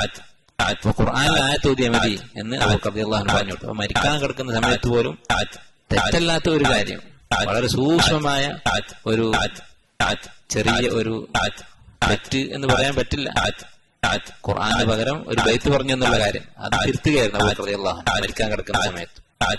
അതുപോലെ അദ്ദേഹം അവസാനമായി ചെയ്ത ഒരു സൽക്കർമ്മമാണ്, അദ്ദേഹത്തിന്റെ സൽക്കർമ്മങ്ങളുടെ കൂട്ടത്തിൽ ഏറ്റവും വലിയ ഒരു കാര്യം, അദ്ദേഹത്തിന്റെ കാലശേഷം ഖലീഫയായി ഉമർ റളിയല്ലാഹു അൻഹു വസിയത്ത് ചെയ്തു. ഈ സംഭവം ചില ആളുകൾ എതിർത്തിരുന്നു. അദ്ദേഹത്തിന്റെ അടുത്ത് വന്ന് ചില സ്വഹാബത്ത് പറഞ്ഞു, മാ അൻത ഖായിലുൻ ലിറബ്ബിക ഇദാ സഅലക അൻ ഇസ്തിഖ്ലാഫിക ഉമർ അലൈനാ, ഉമറിനെ ഖലീഫയായി നിശ്ചയിച്ച് മരിച്ചുപോയാൽ അള്ളാഹു ചോദ്യം ചെയ്യുന്നതിനെ താങ്കൾ പേടിക്കുന്നില്ലേ? ഇപ്പൊ ഈ പറഞ്ഞ സഹാബിമാർക്ക് ചിലപ്പോ മറ്റാരെങ്കിലും ഖലീഫയാക്കാമെന്ന അഭിപ്രായം ഉണ്ടായിരിക്കാം. കാരണം ഫضലുള്ള മഹത്വമുള്ള ധാരാളം സഹാബത്ത് അന്ന് ജീവിച്ചിരിക്കുന്നുണ്ട്. ഈ സ്വർഗം കൊണ്ട് സന്തോഷവാർത്ത അറിയിക്കപ്പെട്ട 10 പേരിൽ പലരും അന്ന് ജീവിച്ചിരിക്കുന്നുണ്ട്. അതുകൊണ്ടായിരിക്കാം. കാരണം ഉമറിന്റെ പരിക്കൻ സ്വഭാവം താങ്കൾക്ക് അറിയാവുന്നതാണ്. ഉമർ റളിയല്ലാഹു അൻഹു അബൂബക്കർ റളിയല്ലാഹു അൻഹു പോലെയല്ല, നമുക്ക് അറിയാവുന്നതാണ്. അബൂബക്കർ റളിയല്ലാഹു അൻഹു വളരെ സൗമ്യനായിരുന്നു. എന്നാൽ ഉമർ റളിയല്ലാഹു അൻഹു അദ്ദേഹത്തിന്റെ ധീരതയുടെയും മറ്റുമൊക്കെ ഭാഗമായി കുറച്ച് പരുഷമായി പെരുമാറുന്ന ആളായിരുന്നു. പരിധിക്കുള്ളിൽ നിന്നുകൊണ്ടുള്ള പാരുഷ്യം അദ്ദേഹത്തിന് ഉണ്ടായിരുന്നു. അതുകൊണ്ട് ഇവരിങ്ങനെ പറഞ്ഞു, അബൂബക്കർ റളിയല്ലാഹു അൻഹു പറഞ്ഞു, അജ്ലിസൂനി, എന്നെ നിങ്ങൾ എഴുന്നേൽപ്പിച്ചിരുത്തു എന്ന് പറഞ്ഞു. എന്നിട്ട് പറഞ്ഞു, അബില്ലാഹി തുഖവ്വിഫൂനനി, നിങ്ങൾ അള്ളാഹുവിനെ പറഞ്ഞ് എന്നെ പേടിപ്പിക്കുകയാണോ? അള്ളാഹുവിനോട് എന്ത് പറയും എന്നാണോ എന്നോട് ചോദിക്കുന്നത്? ഖാബ മൻ തസവ്വദ മിൻ അംരിക്കും ബിദുൽം, നിങ്ങളോട് ദുൽമ ചെയ്ത് മരിച്ചു പോകുന്നവൻ നശിച്ചിരിക്കുന്നു. അഥവാ അങ്ങനെ ചെയ്യുന്ന ആളല്ല ഞാൻ. നേരെ മറിച്ച് അഖൂൽ, ഞാൻ അള്ളാഹുവിനോട് പറയും, അല്ലാഹുമ്മ അസ്തഖ്ലഫ്തു അലൈഹിം ഖൈറ അഹ്ലിക, അള്ളാഹുവേ നിന്റെ ആളുകളിൽ വെച്ച് ഏറ്റവും ഉത്തമനായ ആളെയാണ് ഞാൻ ഖലീഫയാക്കിയത് എന്ന് ഞാൻ അള്ളാഹുവിനോട് പറഞ്ഞുകൊള്ളാം. അബ്ലിഗ് അന്നി മാ ഖുൽതു ലക മിൻ വറായിക്, ഞാൻ നിന്നോട് പറഞ്ഞത് നീ നിന്റെ പിന്നിലുള്ള ആളുകളെ അറിയിക്കുക, വന്ന ആളോട് ബാക്കിയുള്ളവരോട് ഇത് പറഞ്ഞു കൊടുത്തുകൊള്ളുക എന്ന് അബൂബക്കർ റളിയല്ലാഹു അൻഹു പറഞ്ഞു. ഇത് അദ്ദേഹത്തിന്റെ ഏറ്റവും വലിയ സംഭാവനയാണ് ഇസ്ലാം. കാരണം ഉമർ റളിയല്ലാഹു അൻഹുവിന്റെ ഖിലാഫത്തിലാണ് ഇസ്ലാം ലോകത്ത് മുഴുവൻ പ്രചരിച്ചത്. അതിന് കാരണക്കാരനായത് അബൂബക്കർ റളിയല്ലാഹു അൻഹു ആണ്. അദ്ദേഹത്തിന്റെ വഫാത്ത് ചരിത്ര ഗ്രന്ഥങ്ങൾ കാണാൻ, മരണപ്പെടുന്ന സമയത്ത് അബൂബക്കർ റളിയല്ലാഹു അൻഹു ആയിഷ റളിയല്ലാഹു അൻഹയെ വിളിച്ചു. എന്നിട്ട് പറഞ്ഞു, ആയിഷ ഉൻദുരി അൽ-ലിഖ്ഹാത്ത് അല്ലത്തി കുന്നാ നശ്റബു മിൻ ലബനിഹാ, നമ്മൾ പാല് കറന്ന് കുടിക്കാൻ ഉപയോഗിച്ചിരുന്ന ഒരു ഒട്ടകമുണ്ട്, അതിനെ നീ നോക്കുക. വൽ ജഫ്നത അല്ലത്തി കുന്നാ നസ്തബ്ഹു ഫീഹാ, നമ്മൾ രാവിലെ ഭക്ഷണം കഴിച്ചിരുന്ന തളിക, പ്രഭാത ഭക്ഷണം പ്രാതൽ കഴിച്ചിരുന്ന തളികയുണ്ട്, അതെടുക്കുക. വൽ ഖതീഫത അല്ലത്തി കുന്നാ നൽബസുഹാ, ഞാൻ ധരിച്ചിരുന്ന ഖതീഫത്ത് ഒരു പ്രത്യേക വസ്ത്രമാണ് ഖതീഫ, അത് നീ എടുക്കുക. ഫഇന്നാ കുന്നാ നൻതഫിഉ ബിദാലിക ഹീന കുന്നാ നലി അംറൽ മുസ്ലിമീൻ, കാരണം ഇതൊക്കെ ഖലീഫയായതിനു ശേഷം എനിക്ക് കിട്ടിയതാണ്, ബൈത്തുൽ മാലിൽ നിന്ന് കിട്ടിയതായിരിക്കും, ഖലീഫ എന്നുള്ള നിലക്ക് ഉപയോഗിച്ചിരുന്നതായിരിക്കും. ഫഇദാ മിത്തു ഫർദുദീഹി ഇലാ ഉമർ, ഞാൻ മരിച്ചാൽ ഇതൊക്കെ ഉമറിന് കൊടുക്കുക എന്ന് പറഞ്ഞു. അപ്പോ സാധാരണഗതിയിൽ ആളുകൾ ചിന്തിക്കാത്ത ഒരു കാര്യമാണ്, അദ്ദേഹം അത് മരിക്കുന്ന സമയത്ത് മടക്കി കൊടുക്കാൻ പറ്റും. അവസാനം അദ്ദേഹം പറഞ്ഞ വാക്ക്, മരിക്കുന്നതിന് മുമ്പ് പറഞ്ഞ വാക്ക് സൂറത്ത് യൂസുഫിലെ യൂസുഫ് നബി അലൈഹിസ്സലാം പറഞ്ഞ വാക്കാണ് വതവഫനി മുസ്ലിമൻ വഅൽഹഖനി ബിസ്സാലിഹീൻ, എന്നെ മുസ്ലിമായി മരിപ്പിക്കണം, സ്വാലിഹീങ്ങളുടെ കൂട്ടത്തിൽ കൂട്ടണം, ചേർക്കണം എന്ന് പറഞ്ഞുകൊണ്ട് അദ്ദേഹം വഫാത്തായത്. അദ്ദേഹം വഫാത്തായപ്പോ ആയിഷ റളിയല്ലാഹു അൻഹ ഈ സാധനങ്ങളൊക്കെ ഉമർ റളിയല്ലാഹുവിന്റെ അടുത്തേക്ക് പറഞ്ഞയച്ചു. ഒട്ടകത്തെയും അതുപോലെ തന്നെ ഈ വസ്ത്രവും പാത്രവും ഒക്കെ ഉമർ റളിയല്ലാഹു കൊടുത്തയച്ചു. ഉമർ റളിയല്ലാഹു പറഞ്ഞു, റളിയല്ലാഹു അൻക യാ അബൂബക്കർ, അബൂബക്കറെ അള്ളാഹു താങ്കളെ കുറിച്ച് തൃപ്തിപ്പെടട്ടെ, ലഖദ് അത്അബ്ത മൻ ജാഅ ബഅദ, താങ്കൾക്ക് പിറകിൽ വരുന്നവരെ താങ്കൾ തോൽപ്പിച്ചിരിക്കുന്നു എന്ന് പറഞ്ഞാൽ ഇനി ഒരാൾക്കും ഇതുപോലെ ആകാൻ സാധിക്കുകയില്ല എന്നർത്ഥം. അദ്ദേഹത്തിന്റെ ഖിലാഫത്ത് 2 വർഷവും 4 മാസവുമായിരുന്നു. താൻ മരിച്ചാൽ തന്റെ ഭാര്യ അസ്മ ബിൻതു ഉമൈസ് റളിയല്ലാഹു അൻഹ തന്നെ കുളിപ്പിക്കണം എന്ന് അദ്ദേഹം വസിയത്ത് ചെയ്തു. ഭാര്യക്ക് ഭർത്താവിനെ മയ്യത്ത് കുളിപ്പിക്കാം, ഭർത്താവിനെ ഭാര്യയും കുളിപ്പിക്കാം, മറ്റൊരാൾക്ക് സ്ത്രീകൾക്ക് പുരുഷന്മാരെയോ പുരുഷന്മാർക്ക് സ്ത്രീകളെ കുളിപ്പിക്കാൻ പാടില്ല. അതുപോലെ തന്നെ റസൂലുള്ളാഹി സ്വല്ലല്ലാഹു അലൈഹി വസല്ലമയുടെ സമീപത്ത് തന്നെ മറമാടാൻ ആയിഷ റളിയല്ലാഹു അൻഹയോട് വസിയത്ത് ചെയ്തിരുന്നു. അതുപോലെ തന്നെ നടപ്പിലാക്കി. നബി സല്ലല്ലാഹു അലൈഹി വസല്ലമയുടെ തോളിന് അദ്ദേഹത്തിന്റെ തല ചേർത്തിട്ടാണ് അവരടക്കിയത്. വിശ്വാസങ്ങളുടെ തോൾ എവിടെയാണോ അതിനോട് തൊട്ട് അദ്ദേഹത്തിന്റെ തല വരുന്ന നിലക്കാണ് അബൂബക്കർ റളിയല്ലാഹു അൻഹുവിനെ ഖബറടക്കിയത്. ഇബ്നു കസീർ റഹിമഹുല്ലാഹ് ബിദായ വന്നിഹായിൽ പറഞ്ഞു, വഖദ് ജമഅ അല്ലാഹു ബൈനഹുമാ ഫിത്തുർബ, അള്ളാഹു മണ്ണിൽ അവർ രണ്ടുപേരെയും ഒരുമിപ്പിച്ചു. കമാ ജമഅ ബൈനഹുമാ ഫിൽ ഹയാ, ജീവിതത്തിൽ അവർ ഒന്നിച്ചായിരുന്നത് പോലെ. റളിയല്ലാഹു അൻഹു അല്ലാഹു അദ്ദേഹത്തെ തൃപ്തിപ്പെട്ടു. ആയിഷ റളിയല്ലാഹു അൻഹ പറഞ്ഞ ഒരു സംഭവമുണ്ട്. അവർ കണ്ട ഒരു സ്വപ്നം. ഇമാം ഹാക്കിം റഹിമഹുല്ലാഹ് അദ്ദേഹത്തിന് മുസ്തദറക്കിൽ ഉദ്ധരിച്ചിട്ടുള്ള സംഭവം. അവർ പറയുകയാണ്, റഅയ്തു കഅന്ന തലാസത അഖ്മാരിൻ സഖതത് ഫീ ഹുജ്റതി, എന്റെ റൂമിൽ 3 ചന്ദ്രൻ 3 എന്റെ മുറിയിൽ വന്ന് വീഴുന്നത് ഞാൻ സ്വപ്നം കണ്ടു. ഫസഅൽതു അബൂബക്കർ റളിയല്ലാഹു അൻഹു, അബൂബക്കർ റളിയല്ലാഹു അൻഹു ഞാൻ ഈ സ്വപ്ന വ്യാഖ്യാനം ചോദിച്ചു. സ്വാലിഹീങ്ങളായ ആളുകൾക്ക് അല്ലാഹു തആല അവർക്ക് സ്വപ്നം വ്യാഖ്യാനിക്കാനുള്ള കഴിവ് കൊടുക്കും. സ്വപ്ന വ്യാഖ്യാനം എന്നുള്ളത് ഇസ്ലാം അംഗീകരിച്ചിട്ടുള്ള ഒരു കാര്യമാണ്. അങ്ങനെ ആയിഷ റളിയല്ലാഹു അൻഹ അബൂബക്കർ റളിയല്ലാഹു അൻഹു പറഞ്ഞു, ഫഖാലത്, അദ്ദേഹം പറഞ്ഞു, യാ ആയിഷ ഇൻ തസ്ദഖു റുയാകി, നിന്റെ സ്വപ്നം സത്യമാണെങ്കിൽ യുദ്ഫൻ ഫീ ബൈതിക ഖൈറു അഹ്ലിൽ അർളി സലാസ, ഭൂമിയിലെ ഏറ്റവും നല്ലവരായ 3 പേർ നിന്റെ ഈ മുറിയിൽ മറമാടപ്പെടും എന്ന് പറഞ്ഞു. ഫലമ്മ ഖബല റസൂലുള്ളാഹി സ്വല്ലല്ലാഹു അലൈഹി വസല്ലം ദുഫിൻ, റസൂലുള്ളാഹി സ്വല്ലല്ലാഹു അലൈഹി വസല്ലം അവിടെ മറമാടപ്പെട്ടപ്പോൾ, കാരണം പ്രവാചകന്മാർ മരിച്ച സ്ഥലത്ത് മറമാടണമെന്നാണ്, അവിടെ മറമാടിയപ്പോ ഖാലലി അബൂബക്കർ റളിയല്ലാഹു അൻഹു ആയിഷയോട് പറഞ്ഞു, റളിയല്ലാഹു അൻഹ, യാ ആയിഷ ഹാദാ ഖൈറു അഖ്മാരിക, നിന്റെ ആ 3 ചന്ദ്രന്മാരുണ്ടല്ലോ സ്വപ്നം കണ്ട, അതിൽ ഏറ്റവും നല്ല ആള് ഇതാണ്. വഹുവ അഹദുഹാ, അദ്ദേഹം അതിൽപ്പെട്ട ഒരാളാണ് എന്ന് പറയുകയുണ്ട്. ഇനി അദ്ദേഹത്തിന്റെ ഭാര്യമാരും മക്കളും അബൂബക്കർ റളിയല്ലാഹു അൻഹു മരിക്കുമ്പോ അദ്ദേഹത്തിന് ഒരു ദീനാറോ ദിർഹമോ ഉണ്ടായിരുന്നില്ല. സ്വത്ത് അനന്തര സ്വത്തായി ഒരു ദീനാറോ ദിർഹമോ ഉണ്ടായിരുന്നില്ല. അത്രമാത്രം അദ്ദേഹം ചെലവഴിക്കുവാൻ. ആലോചിച്ച് നോക്കൂ, ഇസ്ലാമിക രാജ്യത്തിന്റെ ഖലീഫ, അദ്ദേഹത്തിന് മരണപ്പെടുമ്പോ ഒരു ദീനാറും ദിർഹവും ബാക്കിയില്ലായിരുന്നു. 4 ഭാര്യമാർ അദ്ദേഹത്തിന് ഉണ്ടായിരുന്നു. അവരിലായി അദ്ദേഹത്തിന് 3 ആൺകുട്ടികളും 3 പെൺകുട്ടികളുമാണ് ഉണ്ടായിരുന്നത്. അദ്ദേഹത്തിന്റെ ഭാര്യമാര് ഖുതൈല ബിൻതു അബ്ദുൽ ഉസ്സ, അബൂബക്കർ റളിയല്ലാഹുവിന്റെ മക്കളായ അബ്ദുല്ല, അതുപോലെ അസ്മ, ഈ 2 മക്കളും ഇവരുടെ മക്കളാണ്. ഖുതൈല റളിയല്ലാഹു അൻഹ, അതുപോലെ ഉമ്മു റുമാൻ റളിയല്ലാഹു അൻഹ, അവരുടെ മക്കൾ അബ്ദുറഹ്മാനും ആയിഷ റളിയല്ലാഹു അൻഹ, പിന്നെ അസ്മ ബിൻതു ഉമൈസ് റളിയല്ലാഹു അൻഹുമ, അവരുടെ മകനാണ് മുഹമ്മദ് ഇബ്നു അബീ ബക്കർ റളിയല്ലാഹു അൻഹുമ, അതുപോലെ ഹബീബ ബിൻതു ഖാരിജ അൽ അൻസാരിയ റളിയല്ലാഹു അൻഹ, അവരുടെ മകളാണ് ഉമ്മു കുൽസൂം റളിയല്ലാഹു അൻഹ. ഇവരാണ് അബൂബക്കർ റളിയല്ലാഹു അൻഹുവിന്റെ ഭാര്യമാർ. ഇതാണ് അബൂബക്കർ റളിയല്ലാഹു അൻഹുവിനെ കുറിച്ച് ചുരുങ്ങിയ രൂപത്തിൽ മനസ്സിലാക്കാനുള്ളത്. ഇൻഷാ അല്ലാഹ് അടുത്ത ദിവസം ഉമർ റളിയല്ലാഹു അൻഹുവിന്റെ സീറ നമുക്ക് വായിക്കാം. അല്ലാഹു സുബ്ഹാനഹു വ തആല സഹാബത്തിനെ ഇത്തിബാ ചെയ്യാനുള്ള തൗഫീഖ് നൽകി അനുഗ്രഹിക്കുമാറാകട്ടെ. اللهم انفعنا بما علمتنا وعلمنا ما ينفعنا وزدنا علما. سبحانك اللهم وبحمدك أشهد أن لا إله إلا أنت أستغفرك وأتوب إليك.